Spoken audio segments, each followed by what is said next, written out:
We've been playing your new track on our radio show over the last couple of weeks, and people have absolutely fallen in love with it. So I was wondering if you could start off by telling us a little bit about where the idea for this track came from.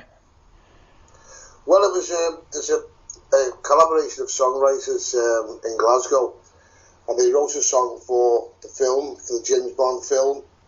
I happened to be in the studio working on some stuff myself, and the engineer recommended me to the songwriters.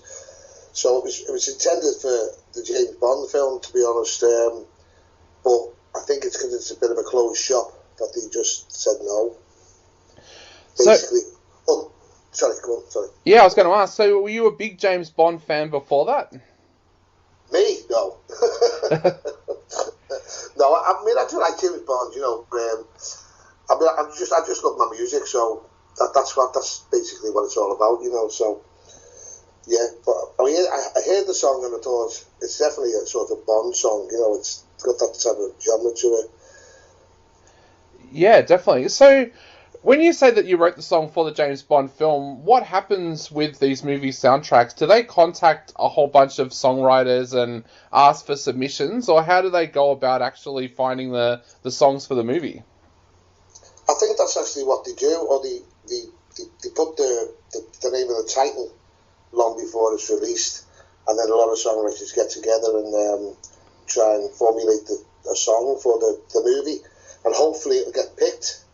But they generally always look. They generally look for a big name, you know. So I'm not sort of a big name. I'm not famous. So they probably just thought, well, I think Billie Eilish is doing it now, so they just pick a big name instead of someone known like myself. Yeah. Was it a bit of a challenge for you guys to actually try and write a song with a certain phrase in it? Was that something that you found easy to do, or something that was a little bit harder to do? Well, vocally for me, it was different for me because I do like a lot of rock stuff and blues and, you know, quite a mixed bag of stuff. But I really enjoyed doing it because it was quite a challenge, you know. So I was very pleased with the end result.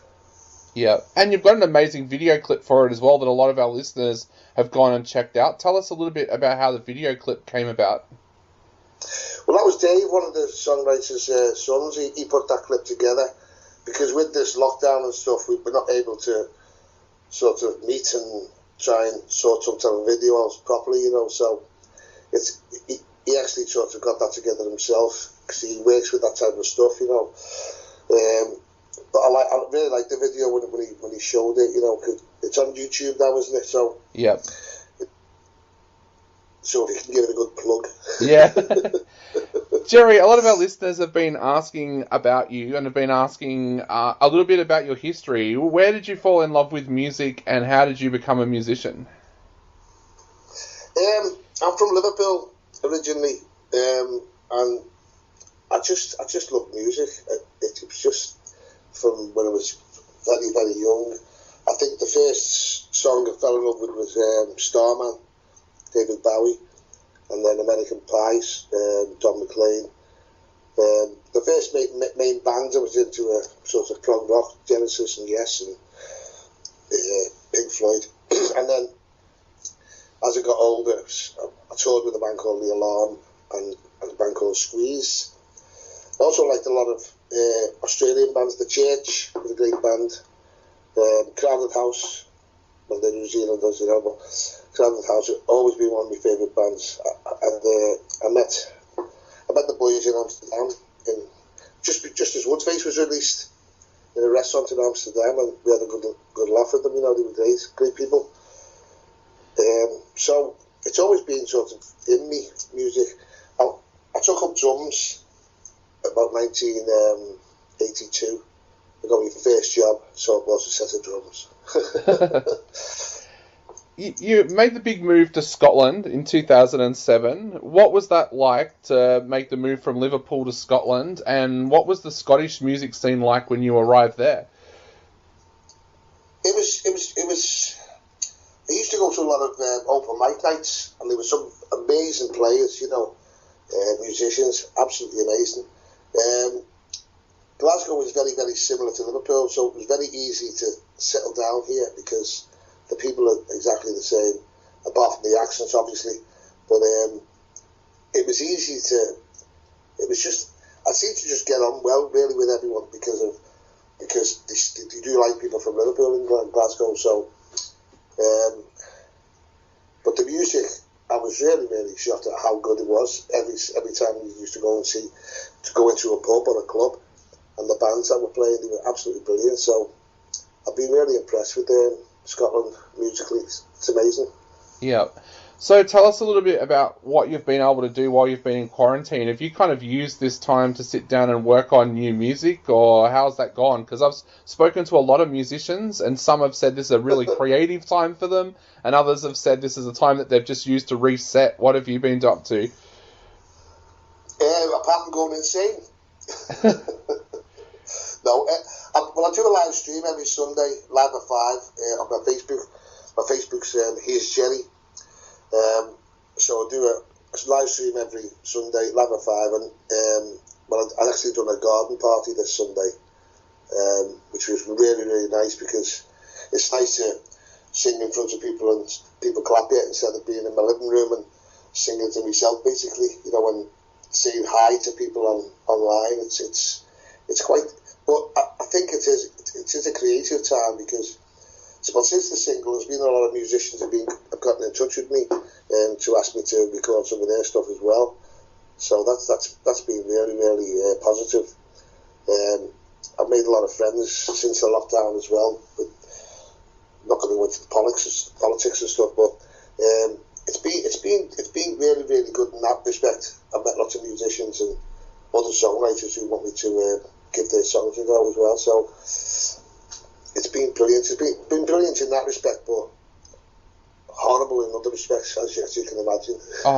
Exactly. I'm the same. We're in our third month of lockdowns here now, so I've been doing my radio show from home, which I enjoy some aspects of it, but I'm really missing being able to get out and see live music. That's been a big thing for me, because I grew up around live music, so this is actually the longest period of time in my life that I haven't been to a gig. So, if as a musician yourself, you must be raring to get back out there and do live shows again. I mean, I was almost crying on Sunday when I finished my first song, because I was getting applause, and it's just they say applause to musicians is like food.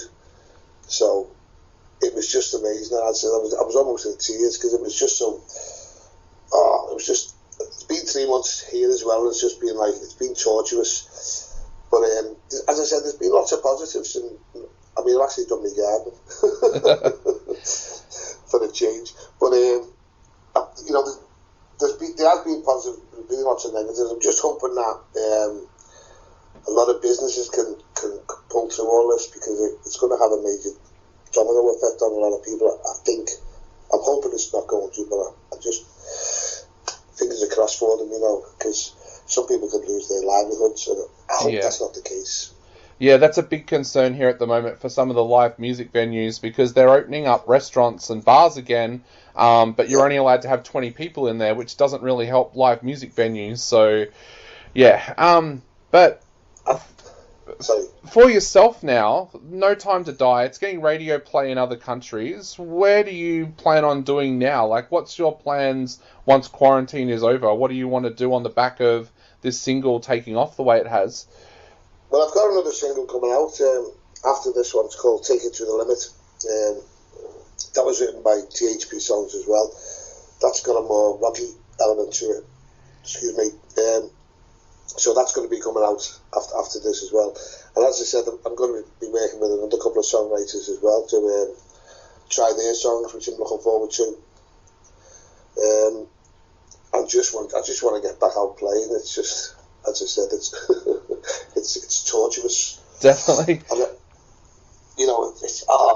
I'm just hoping that they can all open up again, because I've spoken to a lot of people who own pubs and clubs, and they've been chatting to me and saying, these are going to be the new rules when the lockdown ended, and half of them are saying it's not worth opening, because they're saying that you can't use the toilets and stuff like that. And I thought, well, you can't go to a pub without using the toilet, really, can you?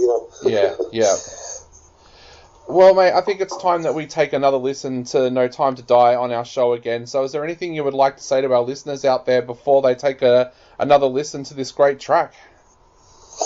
I'd say, enjoy it and buy it. Thank you. Can I say hello to my sister? She stays in Brisbane. Definitely. My sister. Hello, Donna. My sister Donna. That's one of my sisters. I've got five. She stays in Brisbane. She loves it here. There in Australia.